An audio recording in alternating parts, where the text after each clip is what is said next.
you guys are new, welcome. My name is Jess. Thank you so much for hopping on. If you guys are returning, you might be able to hear a little bit of a difference in my voice. I think I caught a little bit of a cold. I really thought it was just allergies, but it kind of feels like allergies on steroids. Currently I have congestion, my eyes are kind of watery and burning, and I constantly feel like I have to sneeze. Overall, I don't feel terrible, but I also don't feel very good. With that being said, that brings me to today's vlog. I honestly didn't really want to pick up the camera because I don't feel great, but I had this idea to create this vlog that I actually think could be really helpful. In today's video, I want to talk to you guys about things I'm currently struggling with in my fitness journey. I feel like on YouTube and on Instagram, I think a lot of fitness influencers currently post videos about like 10 things I wish I knew in my fitness journey, or 5 things that I've learned, or 10 mistakes that I previously made. But there's not a lot of videos and there's not a lot of talk about the struggles that they're currently going through. And let's be honest, nobody's perfect. I think a lot of times because of this, the fitness influencers on YouTube and on Instagram, it makes it seem like they now have it all figured out, which is wonderful. But truth being told, I'm in my fitness journey. There's a lot of things I have learned. There's a lot of things I still need to learn and I'm currently struggling with. And so we're gonna talk about those today. Some of the toxic things I battle within exercise and nutrition, tips that are going to help you if you battle with these, because I know some things that help me. I just haven't been able to implement them all. And then also spend the day with me on how I'm going to help myself to feel a little bit better. So I know it sounds a little bit random probably, but I want to take you guys along with my day. The struggles and battles I'm going through with exercise and nutrition and body image, as well as a day of helping me to feel a little bit better and hopefully taking care and listening to my body. That is the goal. So to start off, I'm gonna go make some tea.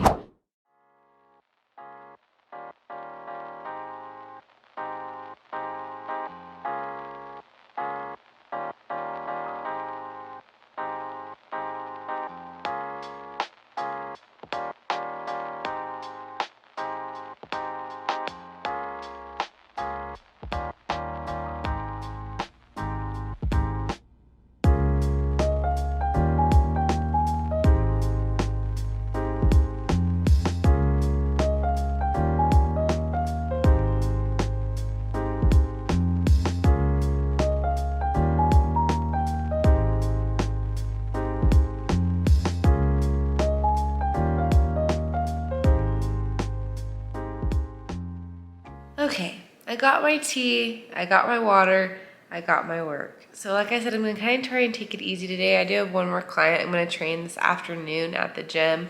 But other than that, we're gonna be sitting down. I'm gonna post some things. We're gonna be working on some client programs for online, as well as applying to some more scholarships. If you guys didn't know, I'm gonna be starting school soon. I'm wanting to be an ultrasound tech, so I'm gonna be starting a sonography program in August. But anyways, I wanna sit down and chat with you guys about what I mean about me having a toxic relationship with exercise. What does that mean? What does that look like? And how am I working on it? So if you guys have something similar, you can improve it too. A toxic relationship with exercise can look like a number of things. For me, it is an obsession. And what that means is that I have feelings of stress or anxiety when I don't have my workout routine, which is not healthy. A healthy relationship with exercise would mean that I move my body because it makes me feel good. I listen to my body when I'm not feeling good. And when I'm on vacation doing things and exercise doesn't fit into the mix, I'm okay with that because I know it's not gonna hurt my progress and I'm still gonna be a healthy individual. That is a lot easier said than done, right? I totally understand that because I battle that too. I know these things. That doesn't mean it's easy to play out. So for instance, this morning, I was like, I still think I could hit a workout. Like, I don't feel that bad. My energy levels are okay. I can just hit a workout, see how I feel, and take it easy in the middle of it if I need to. Realistically, I think my body needs rest to heal, and I wasn't listening to my body in that sense. Something that helps me a ton is having an accountability partner, having somebody else with an outside perspective. For me, that is Rodney. So I gave him a call this morning, told him how I was feeling, told him I don't feel great, but I don't feel terrible, that I want to work out because I'm nervous about not being able to work out on our vacation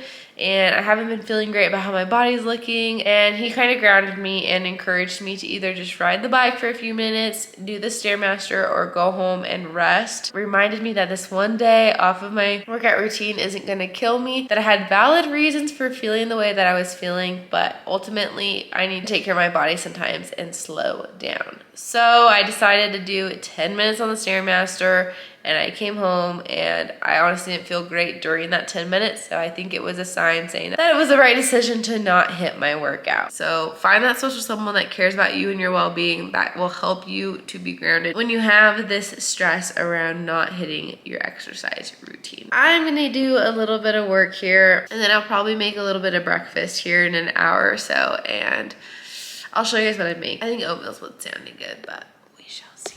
I want to talk to you guys a little bit about nutrition. We talked about my current situation and struggle with exercise, having a little bit of an obsession about it, forcing me to get stressed and anxious when I don't have my routine. On the side of nutrition, I realized that recently I've been pretty obsessed with counting macros.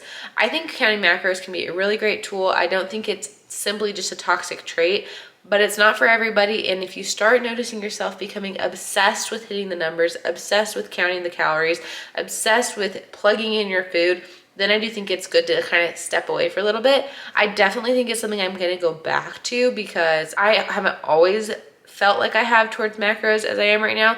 But currently I'm noticing I'm spending a lot of time obsessing over it, looking at it, trying to hit the numbers, stressed out if I'm over, all those things that are just not healthy. So I think I just need to step away for a little bit and then come back to it.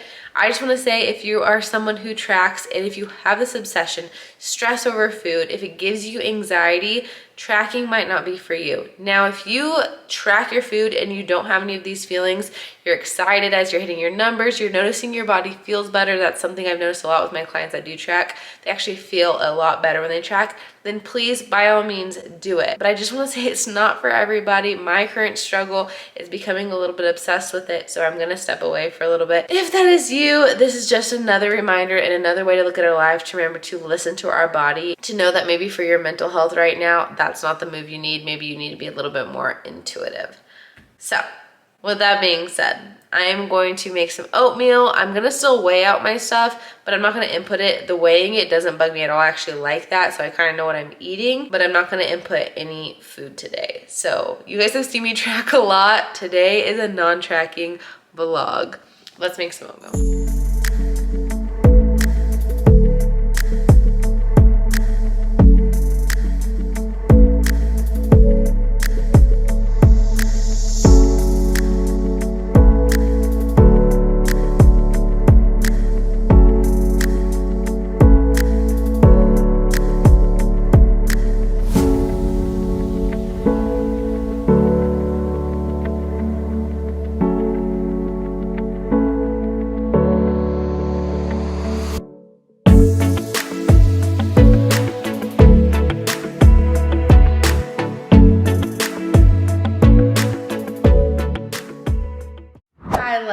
We are back from training a client. I just got home.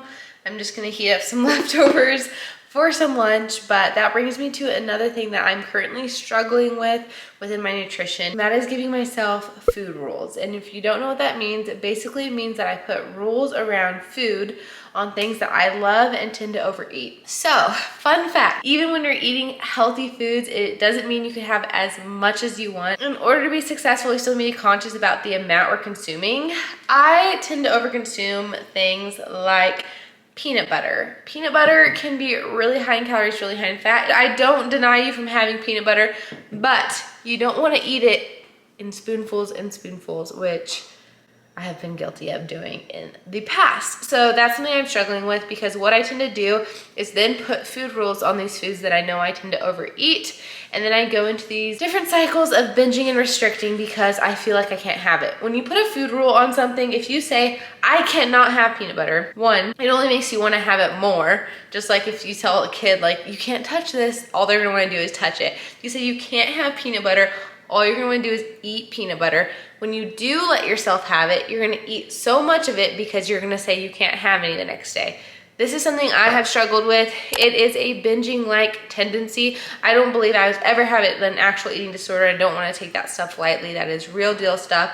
but it is still a toxic relationship with food, something I'm battling. And what helps me is getting away from the mindset that I can only have this food today. By allowing myself to have the food anytime that I want to, and then I'm not gonna crave it quite as much. And when I have it, I'm satisfied by having just a serving. So that's something I am currently struggling with and currently working on. I hope that's helpful for you. If you're someone who struggles with the same thing, reach out to me. I got some tricks because my relationship has improved, but it definitely goes in waves. And that's why right now when I'm having this obsession over food, I'm also finding that the food rules are coming into play as well. That's something I'm gonna work on. I'm going to make up some lunch. I actually think I'm gonna make some no-bake cookies for Rodney when he gets home. He should be coming home soon, and he's been so sweet to me, and he was craving those yesterday. So I'm gonna hopefully make them for him and surprise him with some no-bakes. If you guys haven't seen me cook that recipe, check that out. They are so good, and we'll see what else the day brings.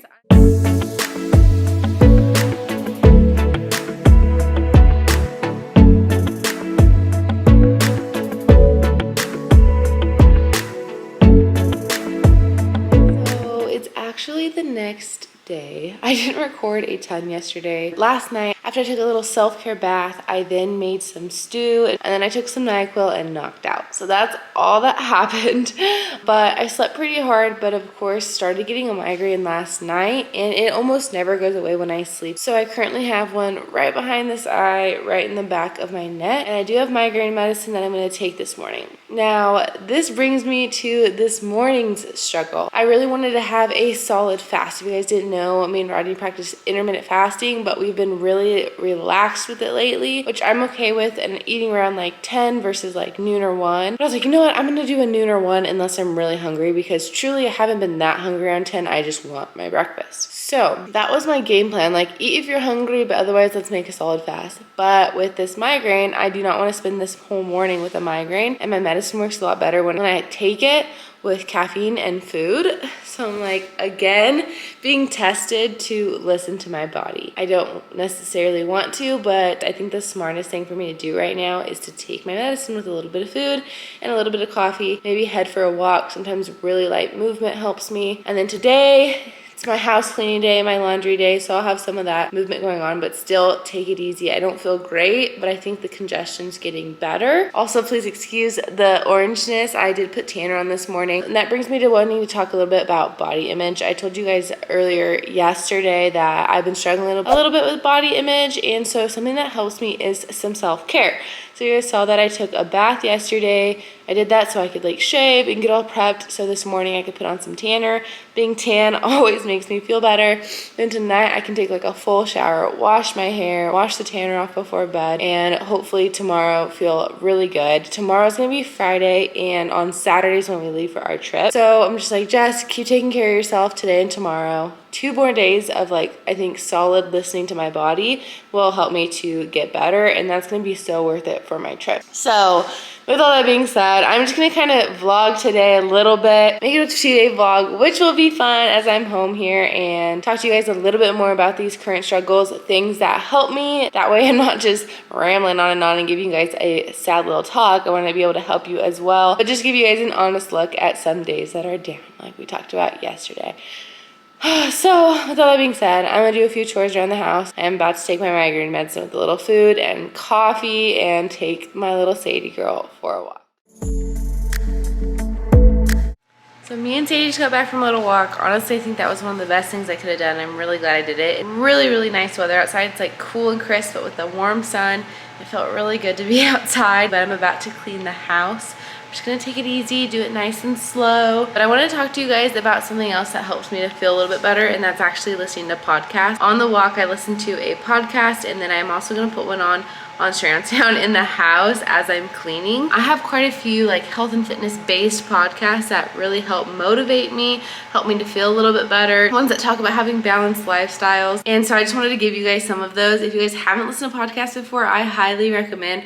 I am somebody who wants to be into reading, but just honestly does not love reading. So this is like my form of getting some knowledge in my brain, as well as it feels like I'm hanging out with people. So just to list some of my favorite podcasts for you guys, I love hitting the bar, the health code daily, drink more water. I'm kind of back and forth on the F word podcast. Those are the ones off the top of my head, but I'm gonna pull up my podcast and see the ones that I do typically listen to. Fun and Gains is one of my new favorites. And the last one is a dietitian. Her name is Deanna, and her podcast is Deets with Deanna. And honestly, I just really enjoy throwing those on. That's something that has really helped me overall, especially when I am struggling with both my relationship with fitness, my relationship with nutrition. Listen to people like dietitians to help grow my brain, help me learn about other people's experiences. Can be really helpful to put you in perspective of nobody's perfect. There's things you can learn and do better and keep growing.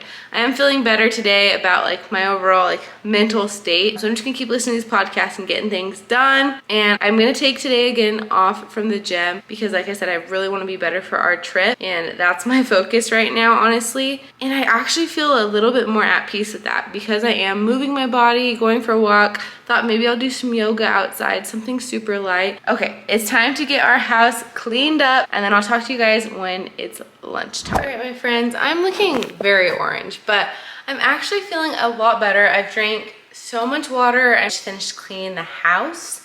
I'm feeling pretty good. Just got a little bit hungry, so